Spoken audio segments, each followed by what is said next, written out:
Hey guys স্বাগতম two বিকে blogs আৰু আজি এটা বিশেষ ভিডিঅ' লৈ আপোনালোকৰ ওচৰলৈ আহিছোঁ। আজিৰ ভিডিঅ'টো মানে কোনো হাঁহি উঠা ভিডিঅ' নহয়, মানে এটা অলপ মন চুই যোৱা ভিডিঅ'টো। আজিৰ ভিডিঅ'টো মানে হ'ল আমাৰ আইক কাৰিনিয়াৰ বুলিয়ে ক'ব পাৰি।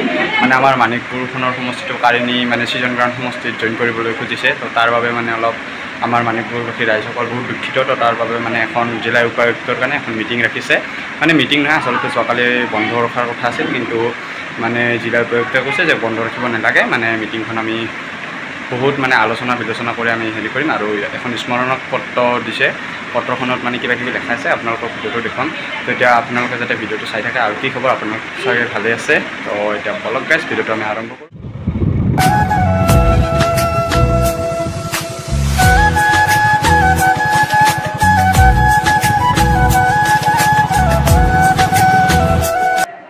চাই আছে ইয়াত কিমান মানুহ আছে, মানে গোটেই মানিকপুৰ অঞ্চলটোৱে আজি ওলাই আহিছে এই মিটিঙলৈ আৰু এই আন্দোলন কৰিবলৈ। মানে আমাৰ মানিকপুৰ সমষ্টি ইয়াত লাগে আৰু ইয়াতে থাকিব, কোনো ছিজন গ্ৰাউণ্ডত নাযায়, কোনো ক'তো নাযায়, তাৰ কাৰণে আহিছে।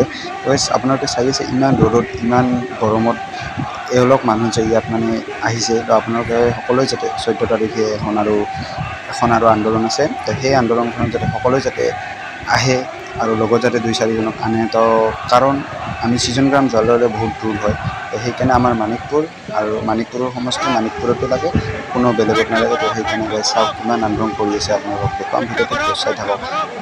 আৰু গাইজ ইয়াৰ পিছত মানে এইবাৰ ময়ো বহিম, আপোনালোকক দেখুৱাম এইবাৰ।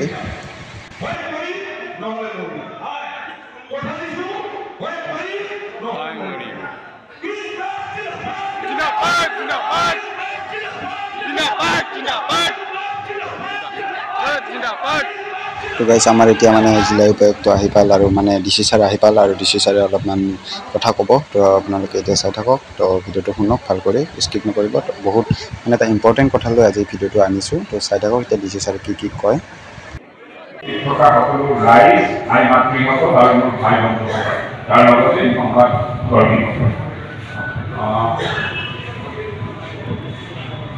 মই মেমৰিয়েলখন লোৱাৰ প্ৰথম কাৰণটো এইটো আছিলে যে এই মানিকপুৰ দাবী সমিতিৰ যোৱা পৰহি বা তাৰ আগদিনাখন তেওঁলোকে এটা বন্ধ ঘোষণা কৰিছে। আৰু তাৰ আগৰ পৰাই এইটো বহুত দিন আগৰ পৰাই চলি আছিলে যে আমাৰ ইয়াত চাবডিভিজন হ'ব লাগে আৰু গোটেইখিনি মানিকপুৰ অঞ্চলৰ ৰাইজৰ সুবিধাৰ্থে হ'ব লাগে।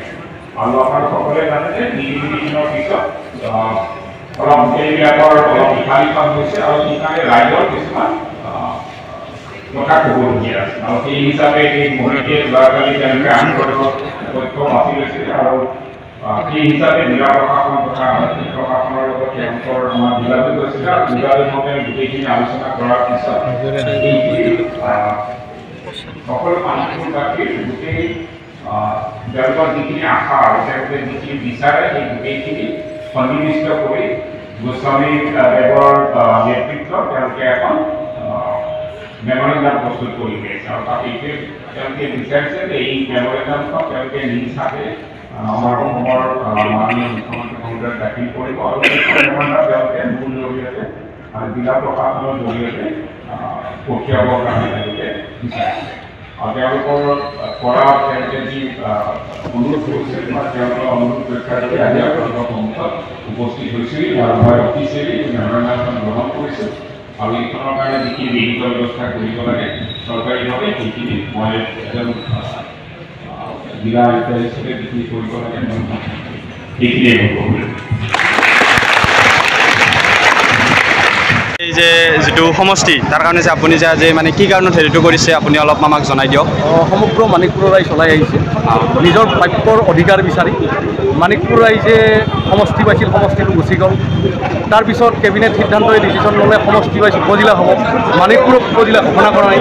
আৰু 70% মানিকপুৰৰ মানুহে হৈছে খেতিয়ক। এই খেতিয়ক মানুহে যদি মানিকপুৰৰ পৰা অভয়পুৰী বা ছিজন গ্ৰাম যাব লগা হয়, তেতিয়াহ'লে নিশ্চয় এটা দিন খৰচ হ'ব। এটা দিন খৰচ হোৱাৰ লগতে টকাৰ খৰচ আছে, 400-500 টকা খৰচ হ'ব।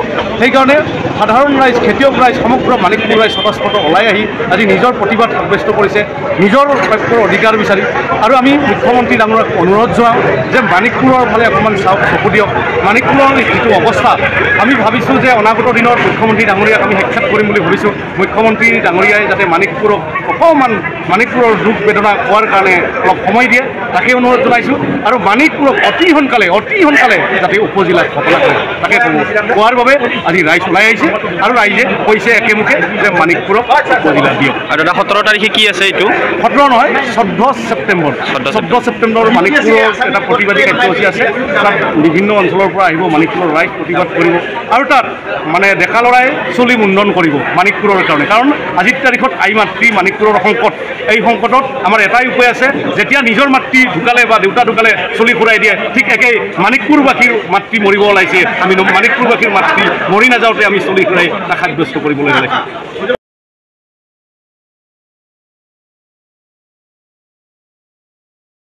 আমি দাদা বুলি মাতোঁ আৰু আমাৰ গাঁও বুলি নহয় মানিকপুৰ অঞ্চলতে চিনাকি আৰু আহিছে দাদা। আৰু দাদাই মোৰ ভিডিঅ'বোৰ চাই আছে দাদা আৰু আজি দাদাই মানে বহুত ভাগৰি গৈছে। আজি মানে সমষ্টি নিৰ্ধাৰণৰ বাবে মানে আজি বহুত দিন হ'ল বহুত মানে লাগি ভাগি আছে আৰু দাদাই কৈছে দাদা সমষ্টি আনিহে এৰিব না কি দাদা? লাগিবই আমি মানিকপুৰ আজি জাগিছে যুৱ চামৰ লাগিব, বিশেষকৈ স্পেচিয়েলি যুৱ চামৰ যিটো শক্তি যিটো এনাৰ্জি সেই এনাৰ্জিটো দেখাব লাগিব। আৰু আমাৰ যিহেতু মুখ্যমন্ত্ৰী মহোদয়ে আমাৰ এনাৰ্জিটো ভাল পায়, গতিকে আমাক নিশ্চয় মুখ্যমন্ত্ৰী মহোদয়ে আমাৰ যিটো নিবেদন আমাৰ যিটো দাবী নিশ্চয় মানি ল'ব আৰু মানিকপুৰে আমি উপজিলা নিশ্চয় পাম। Thank you. তো দাদাৰ লগত আশা থাকিল মোৰ ভিডিঅ'বোৰ যাতে দাদা চাই আৰু দাদাই ছাপোৰ্ট কৰি আছে আৰু ছাপোৰ্ট কৰিব নিশ্চয়। Best of luck. তো গাইজ আজিৰ ভিডিঅ'টো মানে এইখিনিতে সামৰি জনালোঁ। মানে আজিৰ ভিডিঅ'টো মানে মেইন ইটোৱে যে মানিকপুৰ সমষ্টিটো মানে বেলেগ জেগাত নিবলৈ চেষ্টা কৰি আছে সৃজন গ্ৰাম সমষ্টিত। তো সেইটো আমি কেতিয়াও হ'বলৈ নিদিওঁ আৰু মানিকপুৰ সমষ্টি মানিকপুৰ উপজিলা আমাক লাগিবই। তো এইখিনিতে মোৰ ভিডিঅ'টো সামৰণি জনালোঁ। তো ধন্যবাদ আৰু নেক্সট ভিডিঅ'ত লগ পাম। 14 তাৰিখ আপোনালোকক কৈছে তো ফ'ল'